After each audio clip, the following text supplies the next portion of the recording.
another episode of the Do Our Things podcast. I'm Jay Teagues, and I have in studio in her rental car, her amazing rental car. She's Yes. down in Florida. The lovely Angie Bertrand. How you doing this morning, Angie?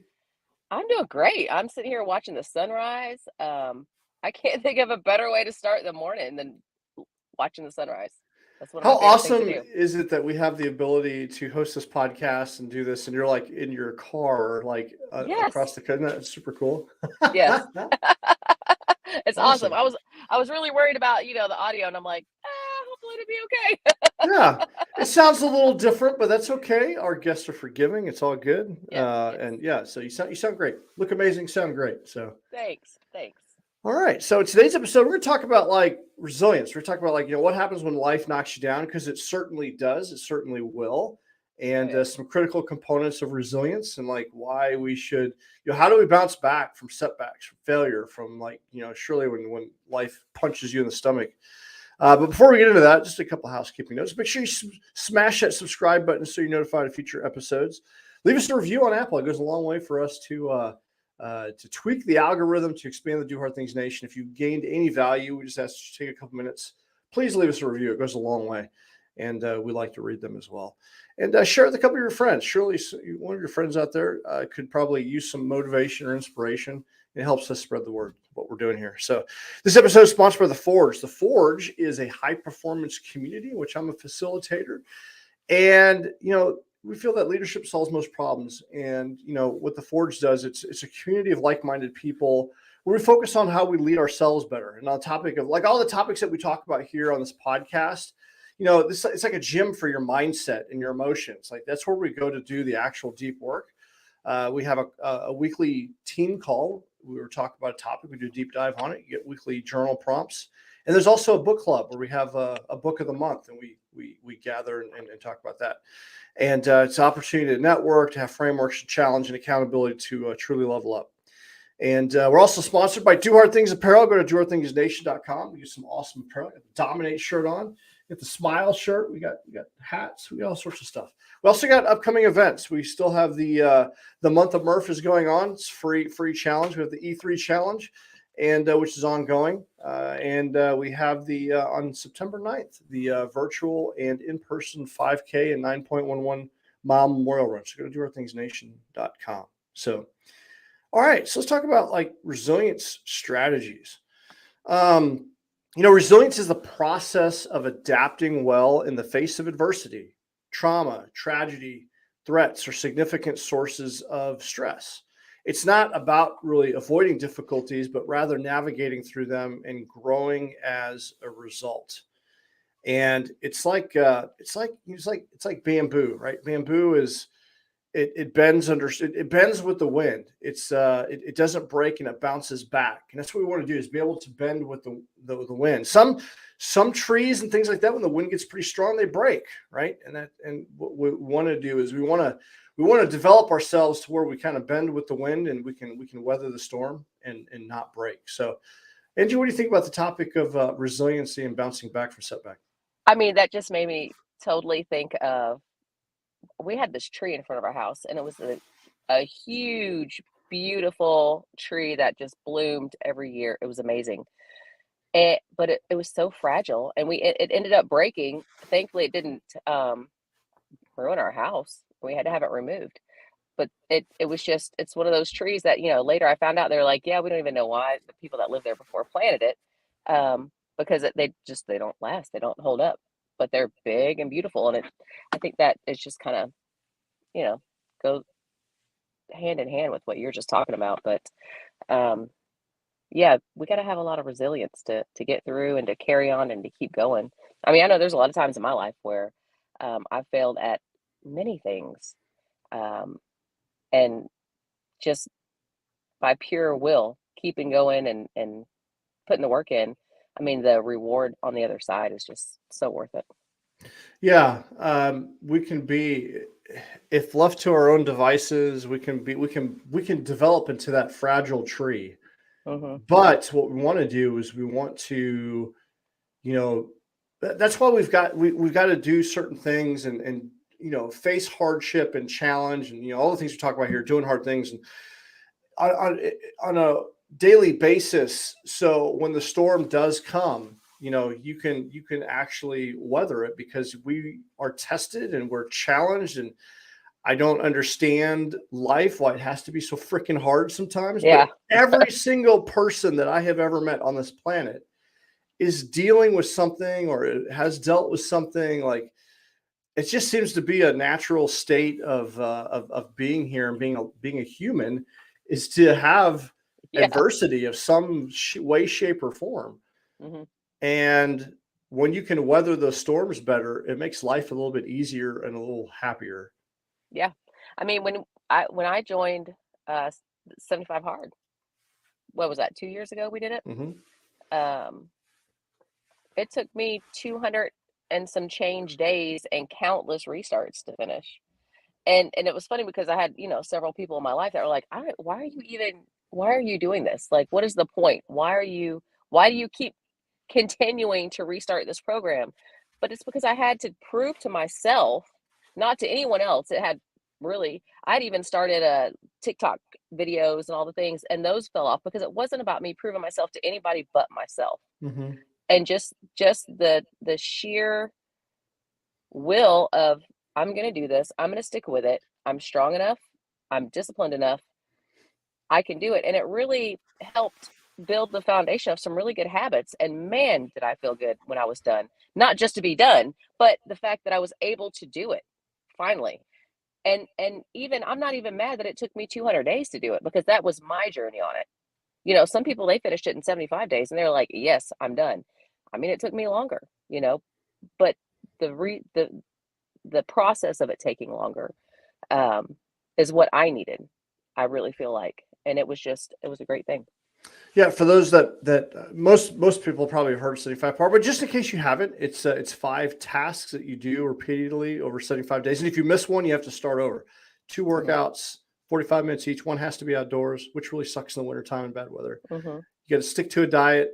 You got to drink a gallon of water every day and read 10 pages and take a photo. It doesn't Yeah, sound that difficult on the surface, yeah, but doing them consistently for 75 days nonstop without missing a beat is tremendously difficult. it is. It And the is. fact that you dusted yourself off and got back up was really admirable. 200, how many days? 200 and 200 and some change. almost the whole I year. don't, yeah. Yes, yes, yes, because, and it would be things like I'd get almost to the end, I'd forget to take the photo, an intentional photo, or just whatever, fall asleep reading, Yeah. because I didn't manage my time during the day. Anyway, yeah. Now, how did doing that and proving that to yourself, how has that affected your life, or how could you tie that exercise into something you've dealt with more recently? Mm. Well, so that kind of laid the framework, I believe, for showing me how important it is to schedule out and time block and block my day out in order to get all the things done in my everyday life that need to be done. Because in order to follow that program and to work full time, and to just be a human being with friends or family, I mean, you really have to you have to be very intentional about every hour of your day. And so before that, I was kind of willy nilly. I'm like, oh, I know I need to get these things done, but I didn't actually sit down and plan throughout the day when I would get things done. And so that really taught me the importance of time blocking and how that affects my everyday life. And so even though I'm not doing 75 hard, that just completely, I'm a very busy person. I do a lot of things. I enjoy doing a lot of things, and I work full time, and I enjoy having a social life. And I can't do all those things and be productive and be well and succeed if I'm not actively scheduling out my day to to turn my attention and my focus toward each different thing that I'm working on, Mhm. because things don't just fall into place. I mean, if they do for you, hey, look, tell me the secret. But for for most of us, you can't go, I want to accomplish A, B, C, and D very well, and then they just happen. You just don't wake up and go, okay, and now all the things that are done and done well. Not that I know Yeah. Yeah, of. things don't always fall in line perfectly. Uh, even a well thought out plan will have they'll things will come up. We say it in the military all the time. Your plan only survives the first contact, and it goes to shit. And then you gotta regroup, and you gotta be resilient to continue to press on because it's going to get hard. And Well, yeah, yeah. okay, What is that saying? I think maybe you've said it or I've read it somewhere. You have to live your life. Don't let your life live you. yeah, yeah. So living life on offense and leaning into it, right? And that's what it's all Hmm. about. Yeah. Yeah, because life will surely knock you down. There's no doubt about it. Yes. I think of there's been a few crucibles in my life, but the one that's come to my mind this morning, I did the MR 340. I've done it twice, and it's the Hmm. world's longest nonstop race down the Missouri River via kayak or canoe. Well, the first year I did it solo in a kayak. You have 88 hours from Kansas City to St. Charles, just outside of St. Louis. You go all the way across the state, and you have 88 hours to finish it. And you're sleep deprived. I mean, you're out there baking in the sun because it's usually in midsummer, and you're just paddling like nonstop. And I remember that was it the second or third night. It was like I think it was like 75 hours into this thing, maybe 72 hours, like 2 o'clock in the morning. And I was just spent. Like I was just absolutely disheveled. You pee in the boat, you eat in the boat, you do everything in the boat. So I smelled like urine because you got to pee in the bottle, but you don't always get it in the bottle. And so I'm just sunburnt, blistered, like just from holding the kite, holding the paddle up, from Uh-huh. my jacket. Like I'm just all, and I'm a rookie, so I'm making a lot of rookie mistakes. So I have a Yeah. lot. Anytime you do anything new, you're like, oh man, I should have done something. So I'm all blistered up, my sores everywhere. I'm just disheveled. I remember like 2 o'clock in the morning, couldn't see another boat, and I was just like so spent. And I pull over. There's certain aspects of the river where you have like these bugs, and it was like an invasion of gnats, like almost like a biblical plague of gnats. So every time I had my flashlight out to see, they would just like swarm the light, so I couldn't see anything. Usually they have it like during when the moon is up, but for whatever reason, the moon kind of it was just at an hour where it wasn't very bright, and so Hmm. I couldn't see every time I turned the light on. Like the gnats were, I mean, they were bad anyway, but they would even swarm even. I just I was on the side of the river and I was just crying. I was just Yeah. like, I am so done. Like, Lord, take me home. Like I am done, but there's no way out. Like I'm literally in the middle of nowhere, and the only way was to finish.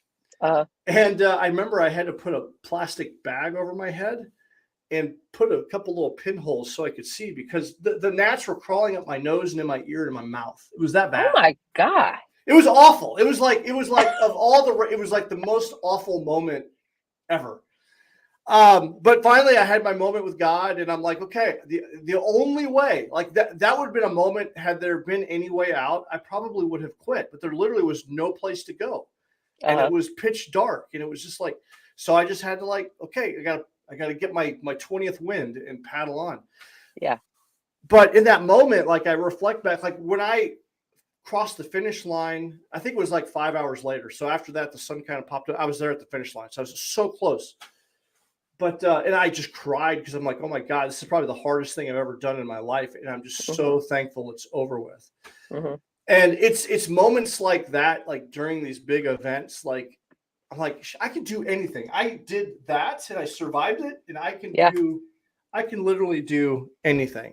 Can you imagine if you would have quit that close to the finish line and then you would have realized it? Can you imagine that? Oh man, I would have like What that would have done to your soul?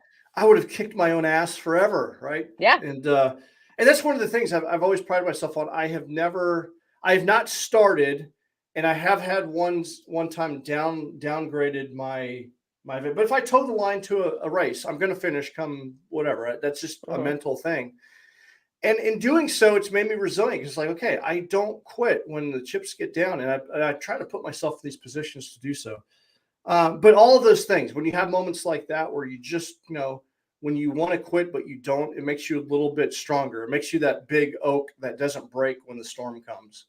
Yeah. And it's a hard thing to do, but you gotta train yourself to do that. Dude, yesterday I thought so, I arrived here in Panama City, today's Monday, so Saturday, late Saturday afternoon. Well, I had 1 day left to run the Brooklyn Half Marathon virtually. Mhm. And I'm like, you know, I'm going to get up early and just go run it on Front Beach Road. I'll be able to see the ocean through the buildings. It'll be an amazing run. So I'm like, yeah, I'll get up at 5:30. And in my brain, I'm like, I'll be able to start by 6. I should not counting the time I had to get dressed and get all my things together and then get out the door and then park and get out of the car. So I didn't start till 7.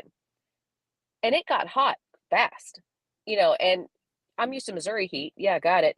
But dude, it was so hot yesterday and it felt like it warmed up just like that. Now, thankfully everything was open. It was on the strip. I was able to run in and get extra water. I forgot to take my Camelback, so I only had my 2 little water bottles in my vest. But I about mile 11 yesterday, I was like, I'm done. Like, I'm so done. So done. And mile 12, 12 and a half, I called Rudy. I'm like, okay, I've got, or mile 13, I think, mile 12 and a half. I was like, I got half a mile left. If I got to walk it, I'm finishing this doggone thing. And that's it. I'm not going to quit. And I finished and I felt great afterward. I'm like, yes, I got my second win once I was done. But it's all in your head. My body was fine. I mean, it was Mhm. tired. It was hot. I was a little sunburnt, whatever, a little pink, but it's all in your brain. It really is. It's just if you don't have that mental strength, that mental fortitude, that will, that sometimes it just that sheer will to keep going. I mean, that's how you end up feeling defeated and not having that self-confidence and it's when you're not keeping those promises to yourself. You're not keeping your word Mhm. to yourself. Yeah. When you just wake up just feeling like you're not enough and you're not strong enough. And that is no way to live because we are all strong enough. You just have to learn the tools to put those things in place to prove to yourself because you don't have to prove it's you against you. It is always you against you. Every single day it's you against you. You don't have anything to prove to the world. You have to prove it to yourself first. And then the Yeah. world will just see it. I think to your point, like, being around the right people, putting Hmm. yourself in, opportunities to demonstrate resilience. And that comes in a variety of different ways. Like find something that just challenges you. We Hmm. as humans need to be challenged and overcome. And when we do overcome the challenge, that's when you feel really good. Like it leads to like an enduring happiness because you have that sense of accomplishment that you did something worthwhile. And it gives Yeah. you confidence. And Yeah. all of these strategies, they're very simple, but they're things that have to be demonstrated. Just like going to the gym, you got to work out the muscles. You got to go to the gym and just like your body, you got to work out your mind and your emotions. Hmm. So just a few strategies to bounce back from failure. Once again, these are all common sense. They're easy to do, but they're easy not to do. But they will enable you to have resilience. Mindfulness and meditation, slowing down the mind and taking some time for yourself to reduce your negative thinking and coping better with stress. I'm going to be honest with you. I had a really tough weekend this weekend, like just in my emotions. Like the last few days, I feel like I'm kind of in just like a mental funk. I'm kind of down. And what I've noticed is like, okay, now that I'm feeling there, I need to double down on the mindfulness and the gratitude a little bit more because I'm finding myself in that negative emotional funk. I don't really know what's causing it, to be honest with you, but I'm kind of there. I had a kind of a down weekend. Like I chose to stay home instead of going to do a couple things because I needed to be by myself a little bit. And I don't like the space, but it happens from time to time. But what that's telling me is that I need to mindfulness and some gratitude. And going to take some time out this week. We're going to have a quick little mini vacation. I'm just going to unplug for a couple of days just to get my own mental health back in check because I'm off. I'm not on my A game right now. Hmm. So I say that in full transparency. Like someone who's listening to this, like you're not alone in that. Like we're human. And I'm a performance mindset coach, but it happens to me. But the good news is I know what I need to do. Now I just need to execute it and do it. And Right. that's hard when you don't feel like doing it. Now that's where it gets really hard is because like it's the last thing I would do. What I want to do, and I wanted to go last night, go have a couple beers, but I'm like, no, because in the past that's what I would have done. But I know that alcohol doesn't serve me well. It actually feeds the depressive moods even more. So Hmm. I abstained from alcohol all weekend. I wanted to. I thought about it every day. I'm going to drink a beer. No, I know it's going to make it worse than having the discipline to say no.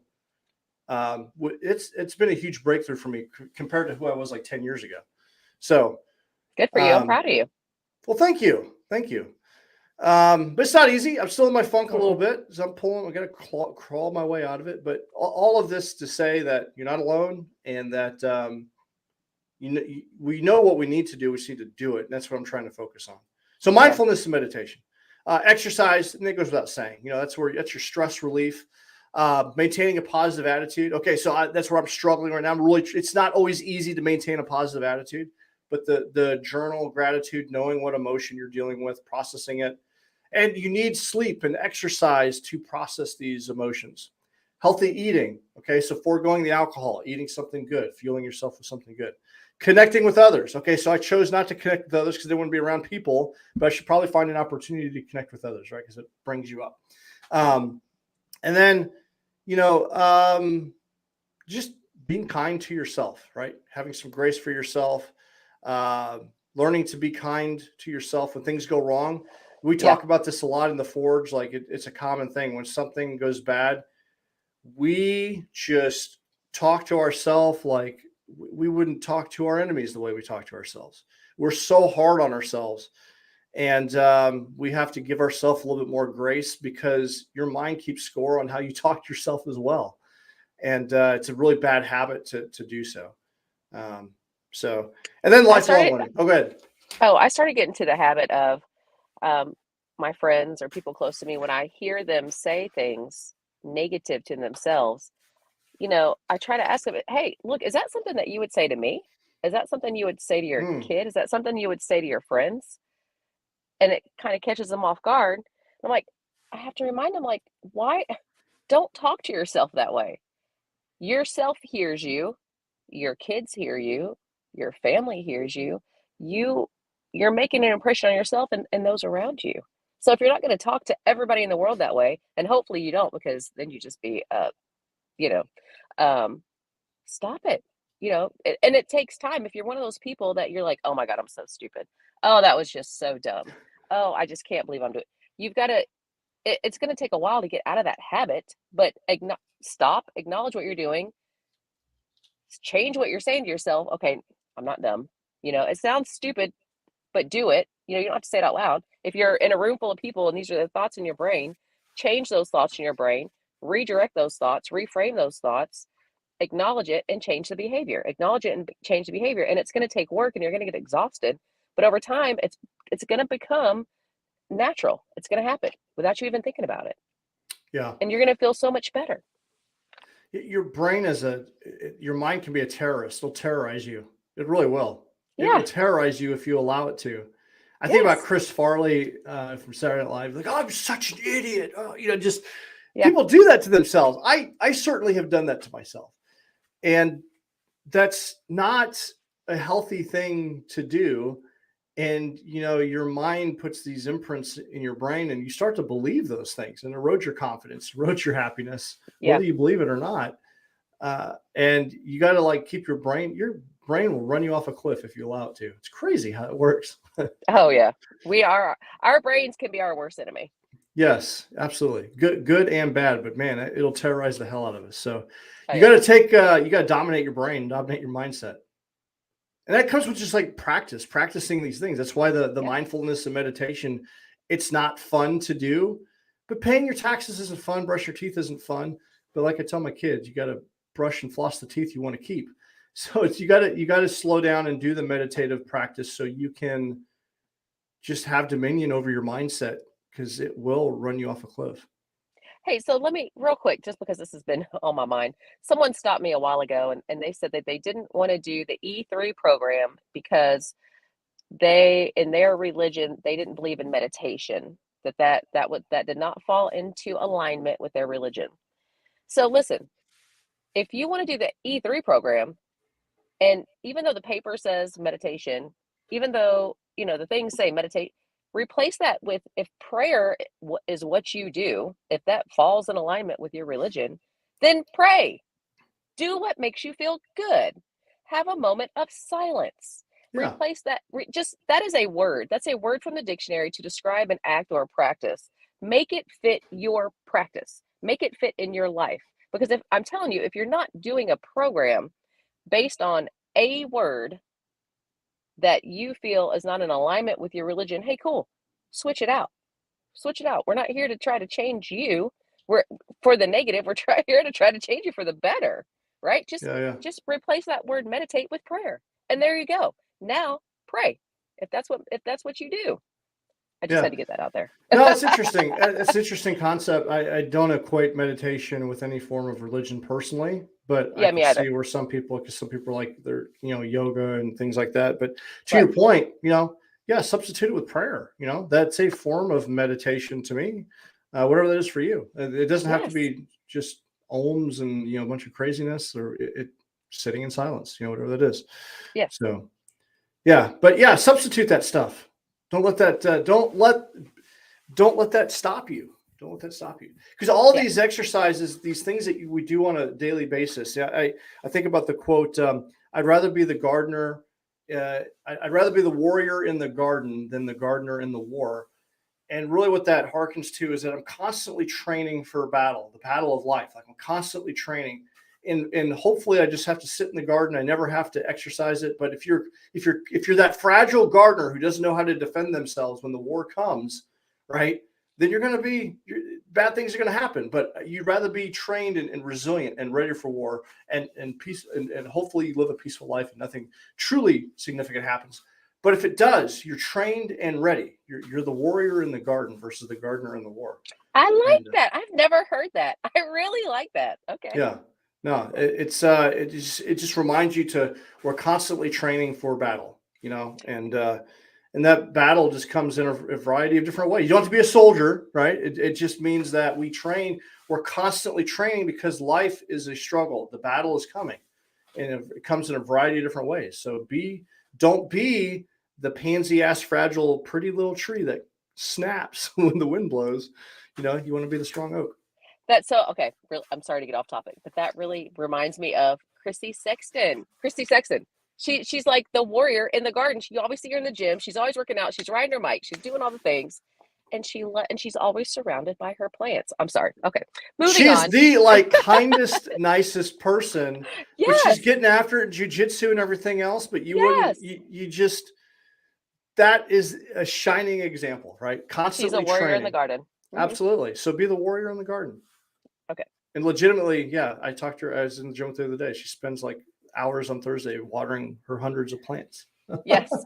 so that's what it's all about. So speaking of warriors, let's transition now to our weekly spotlight. I used to be able to have there we go, the entire screen. All right. So ladies and gentlemen, this is David Bale. I recently had the pleasure of getting to know him. He's from Columbia, Missouri, and been running a lot with him and followed him on social media for a bit. He's always out getting after it and doing things. But I had a great conversation with him on Saturday. It was really inspirational. David is 53 now, and he's out getting after it constantly running, constantly at boot camp. And he's always posting and inspiring others to get motivated. When you go to the group run, he's like just encouraging everyone. He's just a friendly guy. He didn't start his fitness journey until he was 50. And now he's out, running half marathons and marathons. And what he said was for many years, he was in high stress sales. And what he would do, after a stressful week is he would go out drinking and, food. And he'd go out on a Friday night and celebrate his week. And then, sleep in on Saturday and then wake up Saturday evening, start drinking again. That was his lifestyle for the longest time. But he found it wasn't serving him. And when he turned 50, he's like, you know what? I need something different. And he started running. And now he's religious in regards to his daily workout regimen and just a motivational, inspirational guy. And he's been a big fan of the podcast and what we're doing here. And so, David, we want to send you a shirt to keep inspiring others to do hard things. And thank you for being an inspiration to other people. Yes, and David, it just goes to show you that it's never too late to make a change and difference in your life. Because when he told me that, I was floored. He just acts like a guy that's been doing this for 20, 30 years. That's awesome. And he's pretty quick too, by the way. So it's just never too late. So David, thank you. Keep doing hard things, and appreciate you. Awesome. So, all right. Well, so every week when we depart, you always say, "Hey, make someone smile." So how did How did doing that come back to you this week? Oh, let me tell you. You guys probably think I'm crazy, but I got off the plane and I went to my car rental check-in counter. And the young lady working there, she was just adorable. She was just dressed up. She was super pregnant and she was just a huge smile. She was beaming. She was just a beaming, like you can just, sometimes you see people and you're like, that is a great human, right? And so I just walked up and I was like, you know, you just look so cute. Look at you. Look at you. And she's just like, oh, thank you so much. You know, she's rubbing her little belly and she's helping me out. And she's like, how many are in your party? And I'm like, it's just me. And she goes, how would you like a convertible Mustang? I was like, yes, please. I will take it. I will take it. But I'm telling you guys, like, even so on the airplane, a lot of people don't like to fly. To me, it's magical. I mean, I'm literally, as we're taking off, I'm like, this is what magic is in my life. Being able to leave Missouri and land in Florida an hour and 17 minutes later, like, this is magic. This is amazing. But if you put positive stuff out there, and I'm not talking about saying positive things. I'm not talking about your random compliment. Meanwhile, inside you're grumbling and judging and doing all the negative. It is a feeling. It's a feeling that you have to sit in, you have to feel from the inside, and then you have to take that feeling and translate that into emotion and into thoughts and outward to other people. And your life will change. I swear to you guys, I feel like every day I'm amazed at all the great things that happen. Even something as little as driving down the road and I'm like, hey, that light turned green before I got there. All right. You know what I mean? Like it's all the things. It's all you can't if you think that you're a positive person, but yet everything horrible is always happening to you, I want you to sit back and just re-examine yourself. Look at your social media posts. Look at the things you say. Look at the thoughts you have. Look at the people you surround yourself with. And if all those things aren't in alignment with what you want to happen, it's not going to happen. Sorry, Yeah. that was a very No. long-winded answer. I mean, it's insane to me at all the great things that happen to me all the time on a daily basis. Like this feeling of gratitude I wake up with is just sometimes it's so I called my mom the other day. I'm like, have you ever been so happy you just feel like you want to explode? Like your life is so great. And do I have down days? Yes. I'm human. I get sad and depressed and all the things. But I don't stay there. I don't constantly live there. I get angry, but then I reassess and I figure out how to deal with it. I don't know. It's just it is. It is what it is. I love But it. you I love it. And I'm going to tap into some of that today because I'm kind of like I said earlier, I'm a little bit of a funk, right? So, but yeah, I know when I'm engaged in deep gratitude, I'm doing something kind for someone else. Like I feel so much better. It pulls me out. So I'm going to it double does. down on that. That's a great reminder. Thank you because that's a great reminder. I personally needed this conversation this morning because it helps me like give me some perspective and things I already know, but just reinforcing that, like, I know that and I need to do that for someone else. I think it's just a great testimony of when you put kindness out there, you receive it back. And that's just awesome. You And do. if we want kindness in the world, we gotta sprinkle that shit everywhere. You do, and, I was talking to my cousin about it also yesterday, and she was telling me something that she learned, a little trick. She hates doing dishes, and she would be so angry sometimes, like, "Oh my god, the sink is full, I've gotta do dishes." But I think it maybe on The Secret or something, they said, "Anytime you're doing something that you really don't wanna be doing, and you're talking negative about it, start singing about it." And she's like, "Okay," so she said, "I'm sitting there, I'm doing the dishes, and I'm just pissed off." She goes, "And then I start singing, 'Oh, I hate doing these stupid effing dishes.'" But now she's singing, and now she's laughing. And then she starts laughing and dancing.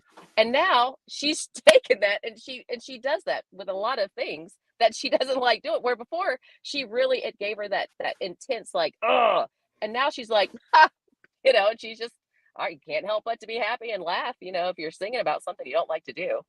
That's really funny. Could it be like gangster rap? Yes.